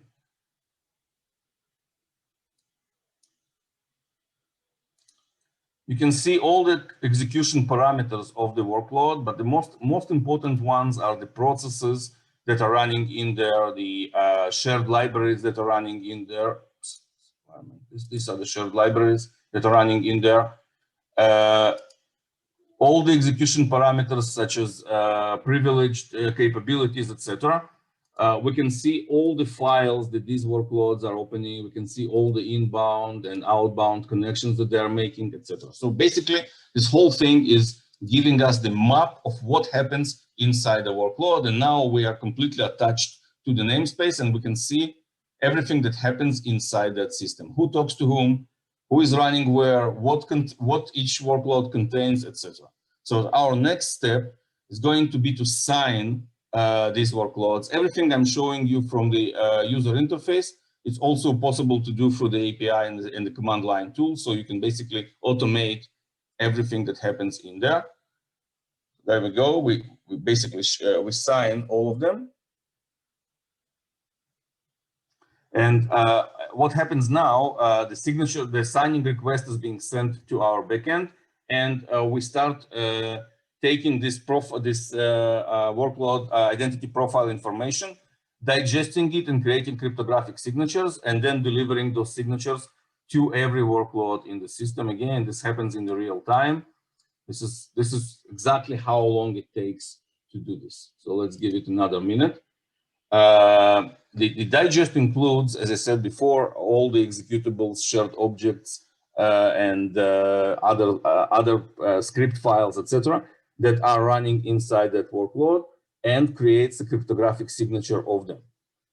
The Armo Guard uses this information in order to validate every workload continuously throughout the entire execution session. So if your workload runs 24/7, we'll be checking it 24/7. We'll be making sure that whatever runs in your system is what you meant to run, and it's nothing else is in there. If somebody tries to exercise this type of Apache Struts attacks or anything else with remote code execution, with arbitrary code execution, with SO injection, etc., we will be able to identify this immediately, and therefore the attack will be prevented.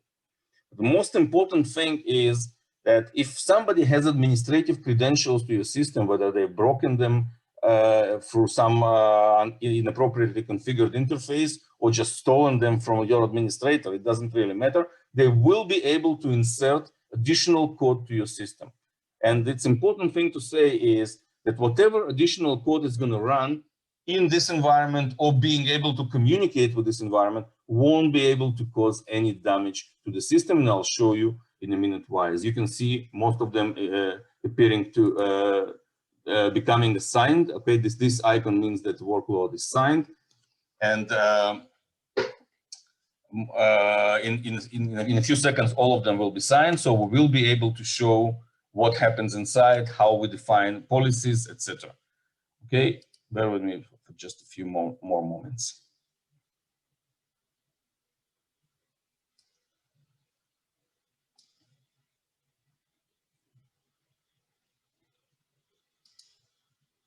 Okay, there we go.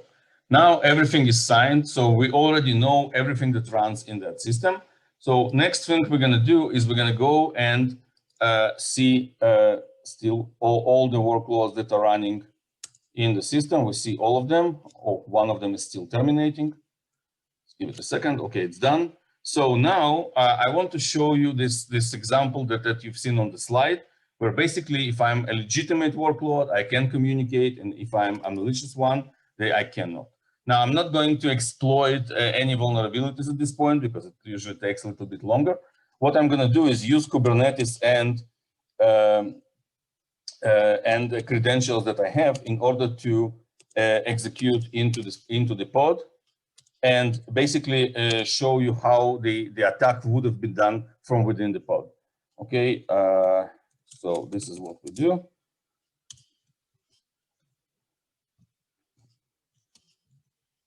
So we have this BI monitor, which is an application that we have added for this demonstration. This application is a Python application, and it's authorized at this point. So if I will run a Python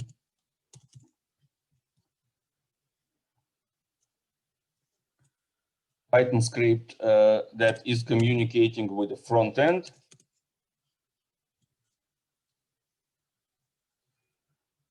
I will get the HTML page that is returned by this front end. Okay, so let's see it a little bit bigger.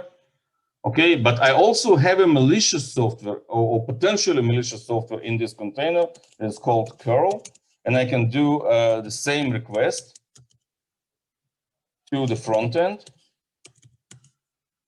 And as you can see, I'm getting the same result. Now, why does this happen? Because I've signed all of the workloads here, but I didn't define any policy. I actually didn't tell them what to do. So my next step would be to go here and say, okay, let's define a network policy, something that we call the basic policy, which is very, very simple policy, very simple to define. You'll see it in a second. Okay, and this policy will basically tell us that every workload that we have just signed is become a part of the club, become a club member, and they can communicate with each other. So all I need to say is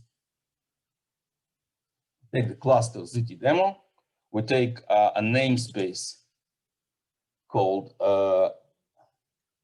hipster, and we say, okay, everybody who runs in this cluster, in this namespace, can now talk to each other. It's going to take a couple of seconds to propagate. Okay, the policy is being sent. Let's give it a few seconds to process. Okay, I'll go back to our screen. Nothing has changed because all of these guys are legitimate. They're all intact and they're running and keep talking to each other. So what I need to do now is to say, okay, let's repeat what we just did.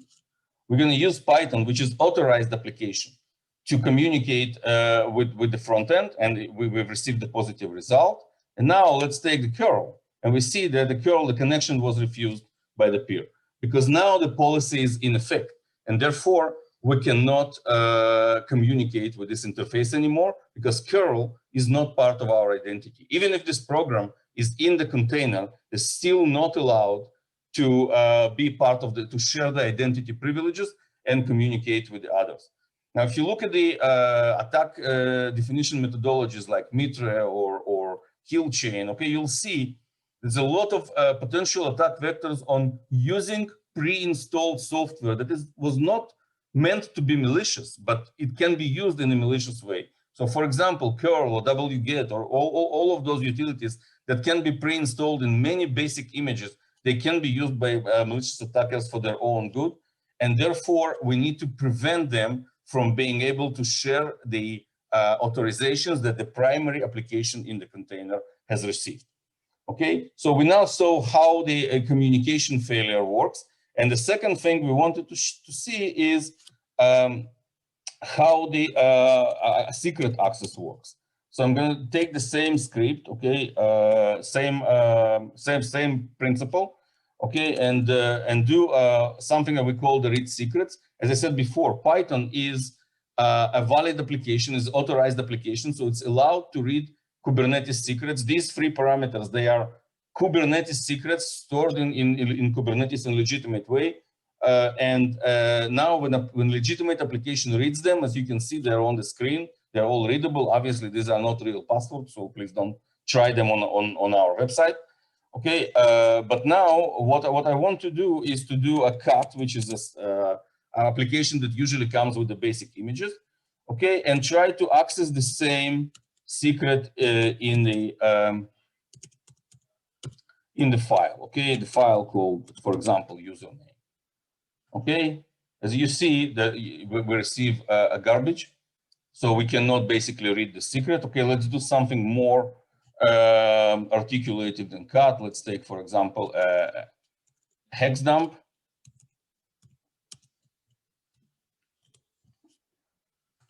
Okay, oh, hex dump. Typing is always good. Okay, as you can see, the secret is not readable when it sits in the file. So application like cut or application like hex dump, which are both part of this container in legitimate way, they cannot read the secrets, while the Python application, which is authorized, can do this. Okay, and this is how we prove that we basically protected both elements. We protected the communication, the APIs, and we protected the files on the storage. It could be in any type of the storage, by the way. And specifically files like Kubernetes secrets, which we have a special pre-integration for. We have a user interface allowing you to pick any secret and say protected. The basic idea here is the application that uses them has no idea that Armo is there and Armo is protecting all of that. It's completely standard or completely unknown to us, third-party application that does what it does, and we have not done any special integration or special development for it. So taking it back to the beginning, what Armo Zero-Trust is doing is basically making sure that only healthy and authorized applications can communicate and can read necessary information. And if there is one thing that you take from today's meeting, take this: how fast we could do this, how simple and how DevOps oriented this tool is. You don't need to go and beg your developer to change something in the code and to add the capabilities or start encrypting or decrypting. The DevOps engineer can sit there, get the visibility information that I've shown you, and decide which communication channels should be encrypted or which files have to be protected and which software identities have to be signed and verified. You don't have to go and do it on your entire cloud in one step. You can do it step by step. You can use all these features independently or together. And all the granularity of deployment is basically the simplest you can imagine. This is more or less what I had to share. So I'm going to stop screen sharing and go back to Lior. Okay, thank you very much, Leonid. I think I was more or less on time, right?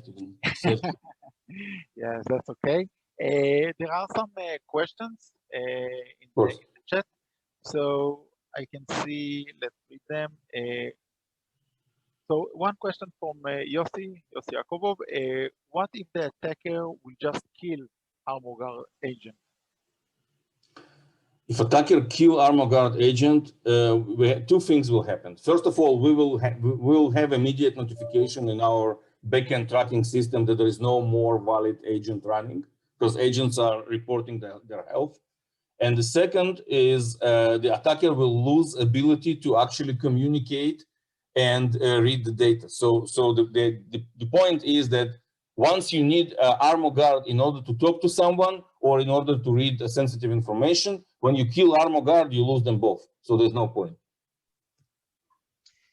Okay, the second question is why not use Istio? I assume that Istio has security capabilities, or what are the differences between Armor and Istio?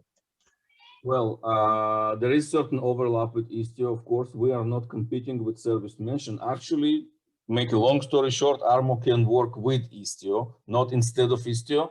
However, there are two things that are fundamentally missing in Istio. This attack vector that I have just shown you, in Istio would work with no problem to the attacker.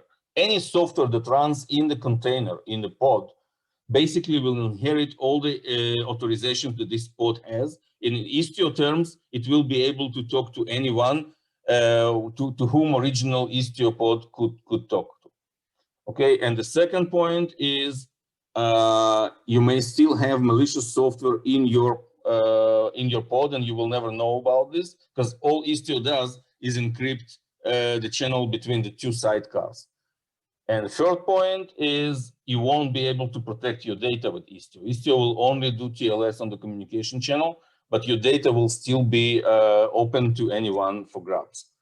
So operational point, by the way, also very important. Istio is much more costly in terms of resources and deployment time. If you saw how much time it took me to actually take completely unknown third-party application and put Armor on it, try to do it with Istio. I want to see how it works.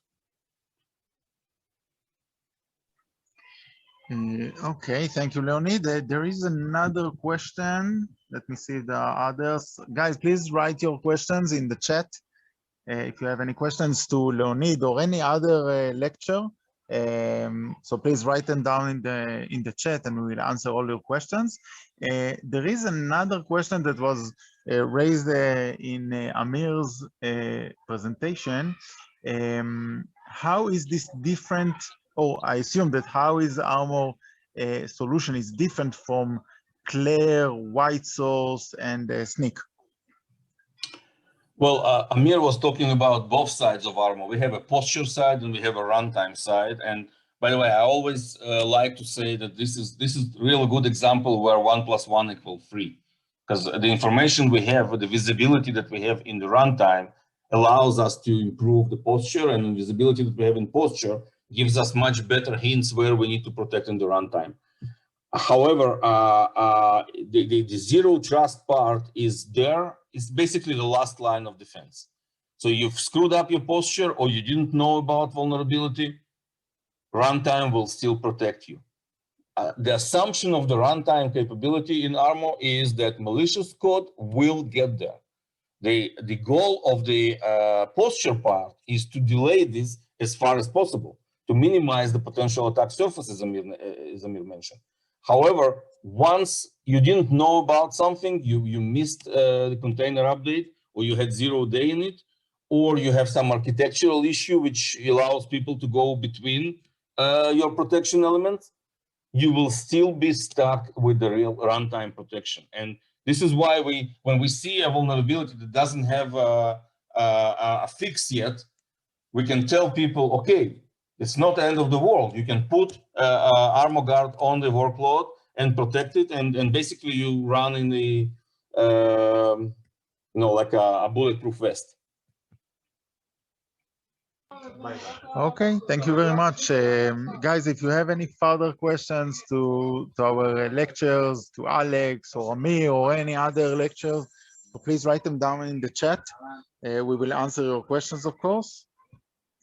So if you have any, I can't see any further questions, but guys, if you have any, please write them down to Alex or Zvika.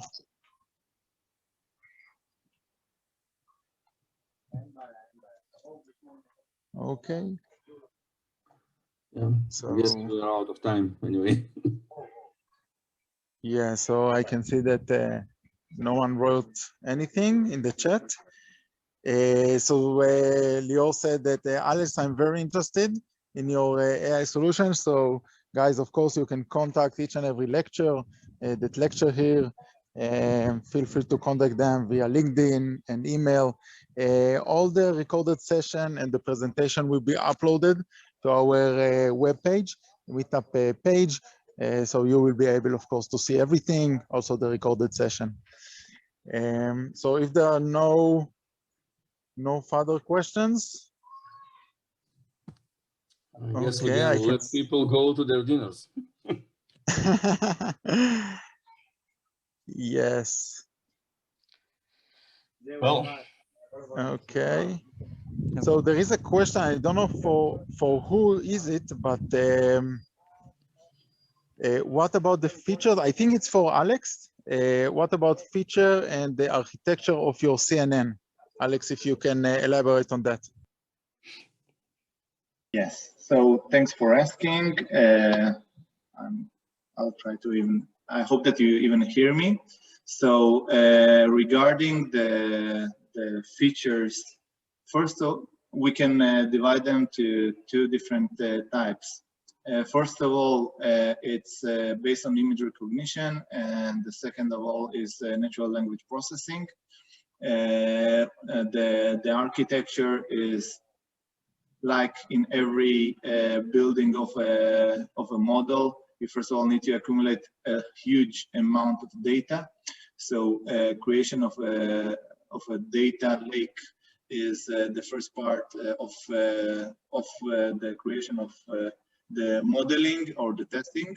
And the second part is understanding that you build this data in a way that you can train and consume it over time. So really generating the data in a constructual way that you can then understand what is data. So from image recognition, what we found, which is very interesting, is that when you build a new application or when you build a new feature, it has several common denominators, like let's say a login field. So you have the login, your username and the password, and you'll have some place where the user can put the credentials there.